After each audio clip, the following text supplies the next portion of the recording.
asubuhi ya leo nikakutana na clip ya Kilpo, content creator wa Tanzania, ambaye anapendwa sana na Wahindi. Shampeleka India huko New Delhi, kwenye baadhi ya sehemu India huko. Jamaa ana influence kubwa sana. Yaani ukitaja miongoni mwa content creator, ana dance pia lakini pia ni msanii. Unaelewa, mshikaji ana influence kubwa sana hasa kwenye jamii yake ya Kimasai. Lakini sio tu jamii ya Kimasai, kwa Wahindi na Watanzania kwa ujumla. Wala tusitake kucategorize. Kuna kipindi fulani alikuwa anafanya challenge na dada yake anaitwa Neema.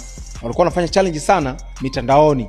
Yes, na tambulisha kwamba ni mdogo wake, na yule alikuwa na influence kubwa, alikuwa anapata numbers nyingi sana mitandaoni. Sasa kaja kufika muda akawa haonekani naye tena, watu wakawa wanahisi labda mshikaji, yani baada ya mdogo wake sui dada yake Neema yule ameanza kuona wivu kwamba huyu mbona mimi nimempeleka mjini sana, amekuwa maarufu na nini, ameanza kumpunguza. Ndio kitu ambacho watu walikuwa nakizungumza zaidi kwamba sasa hivi Kilpo anampunguza Neema kwa sababu labda Neema ameanza kuwa maarufu, anapata madili yake na vitu kama hivyo. Vitu vingi vilizungumzwa. Sasa alikuwa live, na hisi mashabiki watu wengi wakawa wanamwambia siku hizi umekuwa maarufu, dada yako hutaki yani unaanza kumvimbia, yani unaanza kumuonea wivu dada yako kwa sababu amekuwa maarufu na nini na nini.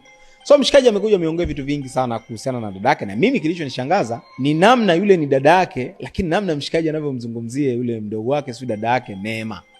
Amekuwa hivi, ananizomea, kwaje, ana watoto 3 wameolewa, wanaume ambao wanamtongoza na nini. Jueni kwamba huyu ni mke wa mtu, kwanza kakimbia, ametoroka huko, amekuja Dar. Kuna watu wanamdanganya, ameacha watoto 3, watoto wanalia na nini.